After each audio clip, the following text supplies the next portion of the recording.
buenas tardes a toda nuestra afiliación. Es un gusto estar un miércoles más en este programa Asesoría a su alcance, que nos regala ese acompañamiento, esa información, esa capacitación, y hoy con un programa de empoderamiento que tiene que ver con los derechos, con las responsabilidades para la toma de decisiones colectiva y en un órgano colegiado que es el Consejo de Profesores. Entonces, ni más ni menos, tenemos hoy para eso a nuestra compañera Iliana Vega Montero, quien es asesora legal de la Junta Directiva y quien nos acompaña y nos respalda en este proceso, en este programa que además nos sirva a todos y todas para capacitarnos, para llevarlo a las diferentes sesiones de las bases y que todos estemos informados, porque es un proceso muy importante y todos tenemos que estar al tanto de esta información. Muchas gracias, Liliana. Buenas tardes. Buenas tardes, un fuerte abrazo a nuestra querida afiliación APSINA. Y quizá una de las preguntas muy importantes es ¿qué es? ¿Qué es un consejo de profesores? ¿Verdad? ¿Cuál es el alcance que este consejo de profesores tiene? ¿Y cuál es el marco normativo que regula este consejo? Bueno, es fundamental partir de ahí, ¿verdad? Porque si ustedes conocen la fuerza que tiene el consejo de profesores, como vamos a explicar hoy, van a poder, como decían ahorita anteriormente, empoderarse.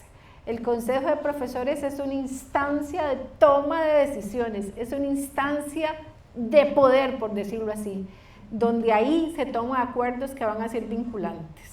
No es una instancia informativa, es una instancia de toma de decisiones. Y entonces, ¿cómo se define? Bueno, es un órgano colegiado, como bien lo decía Nora. Esto significa, como lo podemos ver ahí en una lámina que les hemos preparado, esto significa que al ser un órgano colegiado, eso significa que está integrado por varias personas físicas que se encuentran en un plano horizontal. ¿Qué significa esto? Que al ser, como indicaba anteriormente, que es una instancia de toma de decisiones, jamás es una instancia de toma de decisiones vertical, sino que todos están en un plano horizontal, de manera que la manifestación o los acuerdos que tome ese órgano colegiado se considera que es la manifestación colectivamente expresada por todas esas personas que lo integran. Entonces esto es fundamental entenderlo. Es un órgano colegiado donde todos están de manera horizontal, nadie tiene más poder sobre nadie, ni el director, ni mucho menos, y jamás debe permitirse que las decisiones que se tomen en ese órgano sean de manera vertical, sino en forma colectiva. Yo creo que mencionaste algo que es muy importante, quizá cuando los compañeros y compañeras desconocen esta información, podría ser que el consejo de profesores se convierta en una sesión de capacitación, ¿verdad? En una sesión donde como dicen los administradores de la educación, nos bajan información. Y ese bajar información tiene que ver con ese ejercicio vertical y no es vertical. No es vertical, y si queremos suministrar información al centro educativo se hace a través de los oficios de la dirección o de circulares que pueda emitir el director. Eso es bajar información de manera vertical.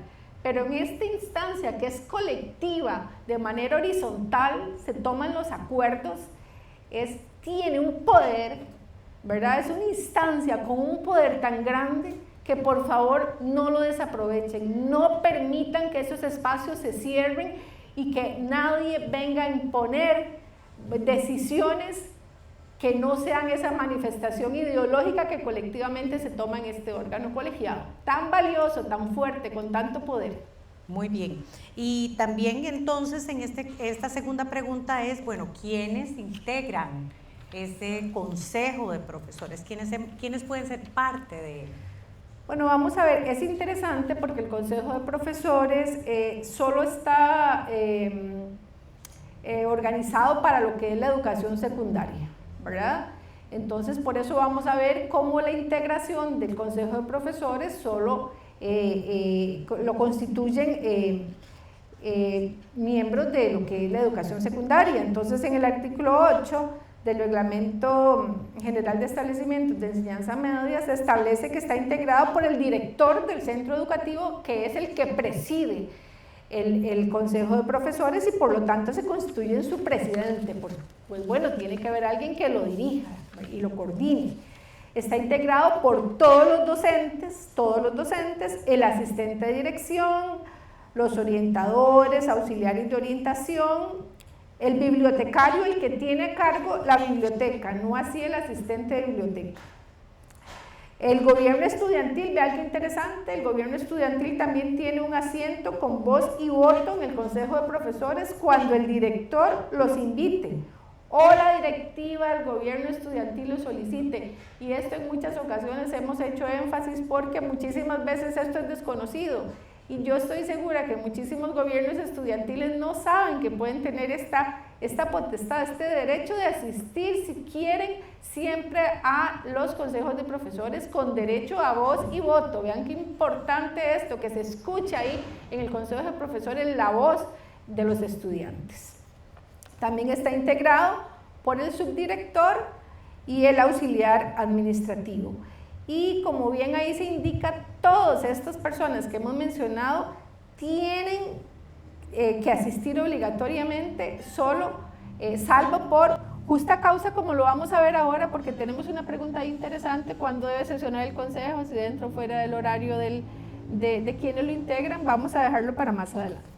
Muy bien, y tenemos entonces la siguiente pregunta, que es: ¿cuándo debe sesionar el Consejo de Profesores de forma ordinaria? El Consejo de Profesores debe sesionar de forma ordinaria una vez al mes, y así lo establece específicamente el artículo 8 del Reglamento General de Establecimientos de Enseñanza Media. ¿Esto qué significa? Que es obligación de los directores de los centros educativos de secundaria convocar ordinariamente una vez al mes.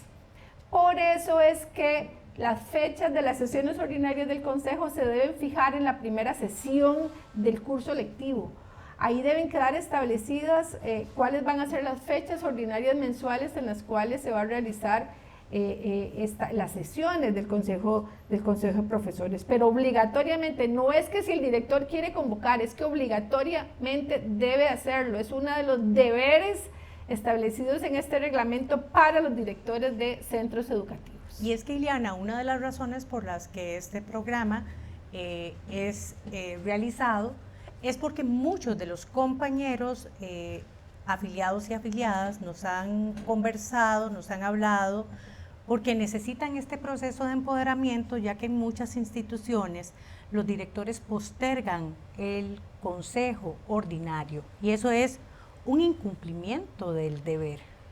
Un incumplimiento total de deberes si en su caso su director no está convocando ordinariamente una vez al mes al Consejo de Profesores. Ahí se estaría configurando un incumplimiento de deberes del director de ese centro educativo, y perfectamente se puede presentar una denuncia ante el Departamento de Gestión Disciplinaria por incumplimiento de deberes, que es una falta sumamente grave, ¿verdad? Ningún director puede hacer caso omiso a este tipo de deberes que le atribuye el reglamento. Muy bien.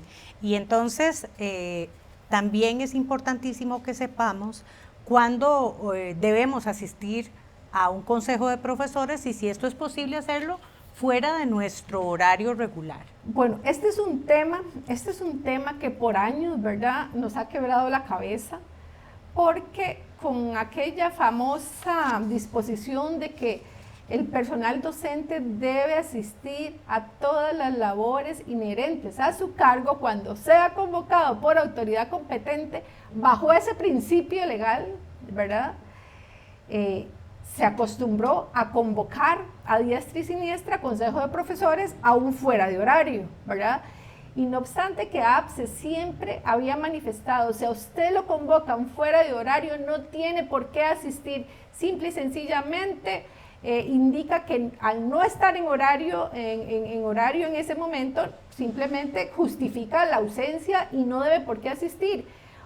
Y si no, si asistía, pues solicitara una constancia de que había participado fuera de su horario y eventualmente podíamos acá en APSE tramitar ese tiempo como jornada extraordinaria, ¿verdad? Entonces esa fue, digamos, durante mucho tiempo la posición de APSE, pero siempre fue una lucha de que el Consejo de Profesores se realizara dentro del horario de cada miembro integrante.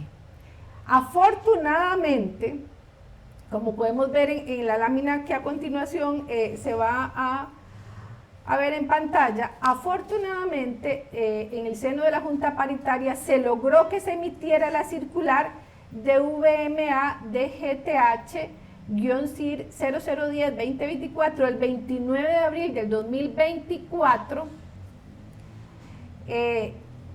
llamada Disposiciones relativas a convocatorias fuera de horario, donde se establece garantizar que el personal de la carrera docente de centros educativos, docentes, técnico docente y administrativo docentes, sea convocado a reuniones de personal y actividades inherentes al puesto únicamente en horario laboral de la persona funcionaria. Esto ustedes, bueno, ya ustedes pueden ver lo que esto significa. Logramos de una vez por todas hacer respetar que ustedes sean convocados solo dentro de la jornada horaria, porque de lo contrario el MEP no tenía presupuestado cómo pagar a todos aquellos que se convocaban fuera de horario a pagar ese tiempo extraordinario. Entonces se logró, esta circular es valiosísima. Y no solo vean que aplica no solo para lo que es Consejo de Profesores, sino para cualquier tipo de convocatoria que a usted le hagan. Debe ser dentro del horario de la persona funcionaria. Vean que ni siquiera la circular dice del horario del centro educativo, mientras esté abierto el centro educativo, no, dentro del horario laboral de la persona funcionaria. Entonces, ¿qué sucede con esto? Porque acá ahorita pueden surgir muchas preguntas. Bueno, ¿qué sucede entonces si se convoca a Consejo de Profesores y yo no estoy en horario? Porque ese día no tengo lecciones, no tengo por qué ir al centro educativo. Bueno, pues ahí hay una causa justa para justificar la ausencia del Consejo de Profesores, precisamente porque no está en horario para ese día, número uno. Pero hay otra cosa muy interesante, y es, ¿qué sucede si está realizándose el Consejo de Profesores en ese momento y resulta que el Consejo de Profesores se está extendiendo a un momento en el que ya yo no tengo horario en ese momento en el centro educativo? ¿Debe ese miembro integrante quedarse ahí o puede salir del Consejo de Profesores? Nuestra posición, fundamentado en todo lo que hemos manifestado anteriormente y fundamentado en esta circular que anteriormente mencioné, es que ese miembro integrante puede decir, bueno, con permiso, ya yo hasta aquí llegué mi horario por este día en el centro educativo, voy a retirarme y solicito que esa ausencia que va a ser, o ese retiro, no ausencia, ese retiro previo a que termine el consejo, conste en el acta como justificación de su retiro, ¿verdad? Nadie puede obligar a que permanezca hasta el final del Consejo de Profesores si ya terminó su horario laboral específico para ese día.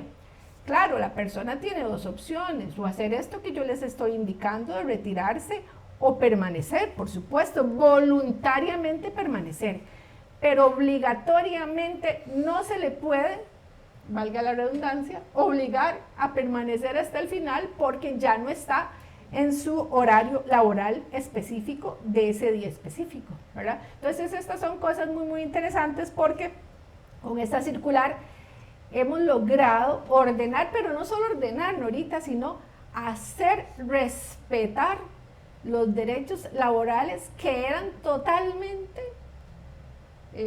mancillados, ¿verdad?, para el personal de los centros educativos en este tipo de situaciones. Y este es un elemento muy importante, Iliana, porque cuando yo decido como docente permanecer en un consejo de profesores, por mi voluntad, porque el tema es importante para mí, pero yo sé, porque conozco mis derechos, que nadie me puede obligar a quedarme, es una historia muy diferente que cuando a mí me obligan y yo no estoy informado. Esa es la importancia de este programa, compañeros y compañeras. nosotros necesitamos estar informados, necesitamos conocer nuestros derechos y nuestras responsabilidades, por supuesto, ¿verdad? Que es fundamental para la toma correcta de decisiones y para un posicionamiento político dentro de la institución donde nosotros trabajamos. La siguiente pregunta, Ileana, es ¿cuál debe ser la duración de un consejo de profesores? Bueno, vamos a ver, como lo vimos anteriormente, el Consejo de Profesores es una instancia de deliberación, de toma de decisiones. Y creo que más adelante viene una lámina, una pregunta que me vas a hacer, donde se establece cómo debe conformarse el orden del día o la agenda del día. Entonces, todos sabemos que cuando se está en una sesión, con una convocatoria, con una agenda de por medio, pues esa sesión termina hasta que se vea el último punto de la agenda, ¿verdad? Entonces no sabemos cuánto se va a tardar en eso, depende de cuántas personas soliciten la palabra, depende de la discusión que se vaya a dar en ese momento, etcétera. De manera que jamás vamos a estar de acuerdo con estos lineamientos que podemos ver en pantalla, que se denominan lineamientos para la gestión de reuniones de las direcciones regionales de educación y sus dependencias, que se emitió en junio del año pasado. Y ahí se dispone que en relación con el Consejo de Profesores, el tiempo requerido será de 3 lecciones, 120 minutos según el cronograma establecido. ¿Qué significa esto? Esto es una camisa de fuerza para un órgano tan importante como es el Consejo de Profesores. Vemos que no es una simple reunión de personal, está amparado por todo un bloque de legalidad, es una instancia de negociación y de toma de, no sé por qué digo la palabra negociación, es una instancia, bueno, también se pueden negociar cosas, ¿verdad? Sí. Es una instancia de toma de decisiones, es una instancia de poder, de empoderamiento, que no puede limitarse a que sea solo 3 lecciones. Claro, el MEP está estableciendo esto porque como se logró que el Consejo de Profesores debe realizarse dentro del horario de cada funcionario, entonces por aquello de no pues violentar, digámoslo así, o suspender el proceso educativo, entonces se le está dando una duración máxima de 120 minutos. Pero este es un tema que APSE tiene pendiente, jamás vamos a estar de acuerdo en que se limite el tiempo de duración del Consejo de Profesores así o sí a 120 minutos. Eso va a depender de los asuntos que se establezcan en la agenda del día. Y tenés razón, Ileana, al decir que está este tema del tiempo muy vinculado al tema del orden del día, así ¿verdad? Es. Porque la siguiente pregunta es ¿quién lo confecciona? Y de eso tiene que haber una razonabilidad con el tiempo del consejo, ¿verdad? Que se destina para el consejo. Entonces, bueno, ¿a quién le corresponde la organización de ese cronograma y cómo se participan en las decisiones de esas temáticas? Esta pregunta es fundamental, porque normalmente, y estoy segura que ustedes no me dejan mentir, que ustedes llegan al Consejo de Profesores y se encuentran ya con la agenda establecida por el director sin que a ustedes se les haya tomado parecer, y eso no puede ser así. Vemos cómo el orden del día sí debe ser confeccionado por el director porque tiene que haber alguien que coordine administrativamente y tal, pero se debe tomar en cuenta para la confección de la agenda del día las peticiones de los demás miembros integrantes que deben ser formuladas con al menos 3 días de antelación. Por eso es que es muy importante saber cuándo es que se van a realizar las sesiones ordinarias mensuales del Consejo de Profesores, porque si ustedes tienen la fecha anticipadamente, van a saber cuándo son 3 días antes de la celebración del Consejo de Profesores para que ustedes puedan proponer temas de interés para que se incluyan en el orden del día. De manera que no es una agenda elaborada solo por el director. Ustedes pueden proponer temas para ver en la sesión que se va a desarrollar posteriormente. Y es que este ejercicio de la toma de decisiones es fundamental y necesitamos empoderarnos, compañeros, tener esta participación y conocer estos derechos para poder acceder a ellos. También hay algo, aunque nosotros sabemos que hay un consejo ordinario cada mes, existe la posibilidad de llamar a un consejo extraordinario? ¿Cómo funciona esto? ¿Cómo se puede solicitar? Cuéntenos un poquito. Bueno, la convocatoria a una sesión extraordinaria sí puede ser una potestad totalmente del director, que el director necesite extraordinariamente convocar a una sesión, ¿verdad? Y siempre la convocatoria debe hacerse por escrito, ¿verdad? Pero la solicitud de sesión extraordinaria no solo es una prerrogativa del director o una potestad del director, sino que también los miembros integrantes del consejo pueden perfectamente solicitar la convocatoria a una sesión extraordinaria, y para ello se requiere que lo solicite una cuarta parte. Yo creo que es en la siguiente lámina.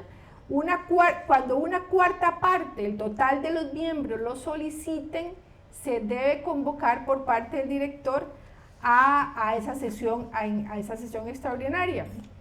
Y ahí también podemos ver a continuación en la otra lámina que cuando se da una solicitud de una cuarta parte de los miembros que lo integran de esa sesión extraordinaria, el director tiene la obligación de hacer la convocatoria dentro de los 8 días hábiles siguientes. Claro, siempre que el asunto que se solicite para la convocatoria sea competencia del Consejo de Profesores, porque ahora vamos a ver cómo no todo es competencia del Consejo de Profesores. Entonces ahí sí el director tiene que valorar si se ajusta o no a las potestades del Consejo de Profesores.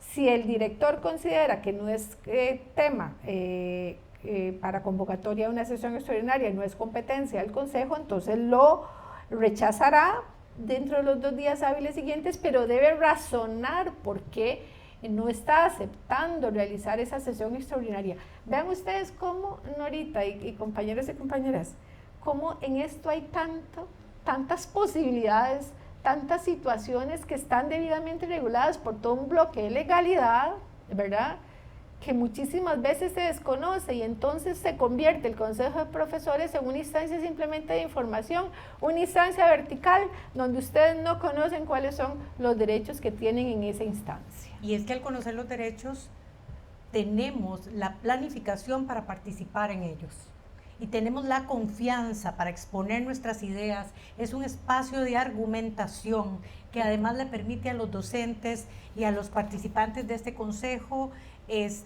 no solamente empoderarse, sino también ensayar esas discusiones que son importantísimas en el seno de los centros educativos. ¿Cuántas personas se requieren para que haya una sesión? Bueno, eso es fundamental, porque para que el Consejo de Profesores pueda sesionar válidamente se requiere de la existencia de un quórum determinado. Si no existe en ese momento el quórum requerido, el Consejo de Profesores no puede sesionar válidamente. De manera que el quórum que se requiere para sesionar es el de las 2/3 partes del total de sus miembros. Pero vean acá qué interesante. Se trata de las 2/3 partes de los miembros que lo integran en su totalidad, no de los miembros que ese día se hicieron presentes, sino que se debe tomar en cuenta cuáles son las 2/3 partes de los miembros integrantes para determinar si hay quórum o no para sesionar. Esto está debidamente establecido en el artículo 8 del Reglamento General de Establecimientos de Enseñanza Media.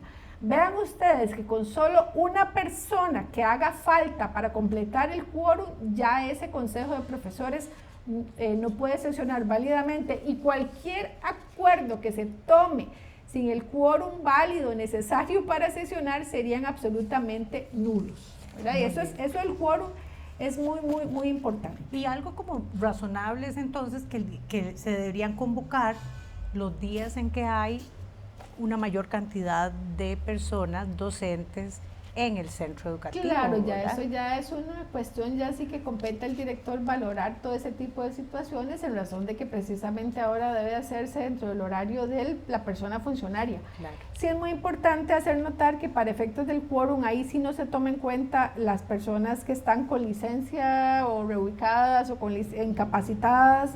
Eso sí, aunque son parte del Consejo de Profesores, si están incapacitados o con licencia, no se toma para efectos de quórum, pero el resto sí se toma para efectos de determinar el quórum.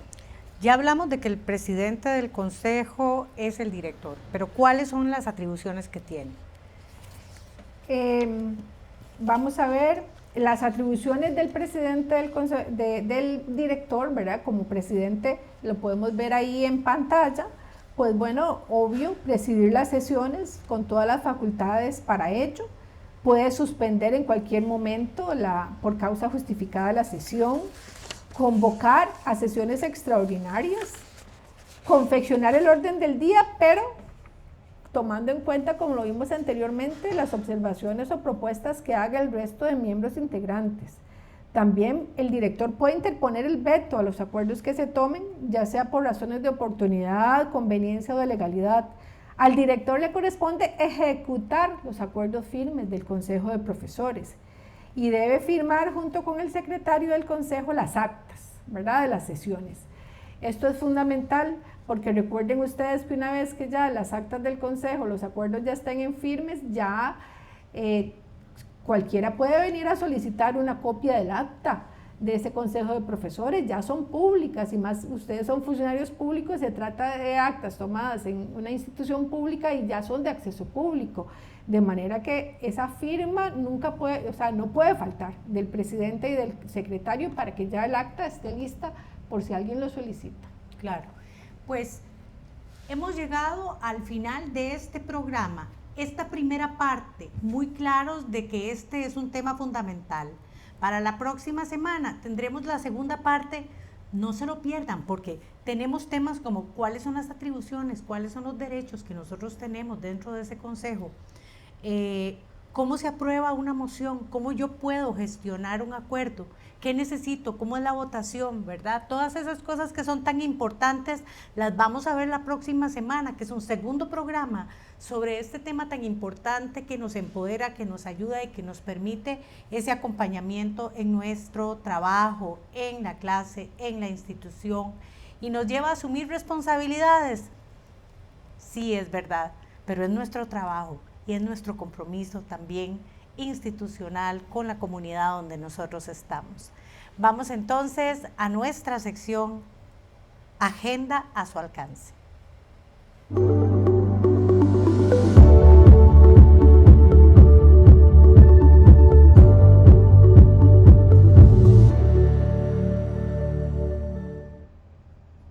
Y es que dichosamente tengo que mencionarles que este lunes que pasó, representantes de la APSE se hicieron presentes en las barras de la Asamblea Legislativa en el marco del primer debate de un proyecto muy importante que es el proyecto 22.569 que busca la ratificación del convenio 190 de la Organización Internacional del Trabajo, de la OIT. APSE en este punto reafirma su compromiso de mantenerse vigilante y participativo en la defensa de los derechos del sector educativo y de la clase trabajadora en general. Y por supuesto que en este programa no podemos dejar de lado la invitación, porque mañana es un día fundamental para la clase trabajadora. Los invitamos, APSINO y APSINA, a todos y todas a sumarse mañana a la marcha del 1 de mayo, Día Internacional de los Trabajadores y Trabajadoras. La marcha de APSE arrancará mañana a las 9 de la mañana desde el Parque Central de San José. Aquí nos dirigiremos entonces hasta la Plaza de la Democracia. APSE 70 años y seguimos luchando por salarios justos y pensiones dignas para todos los trabajadores. Gracias, Iliana, por tu participación en este programa. Te esperamos la próxima semana con la segunda parte de este importantísimo tema que complementa a nuestros compañeros y compañeras. Y nos vemos mañana y también nos vemos el próximo miércoles a las 5.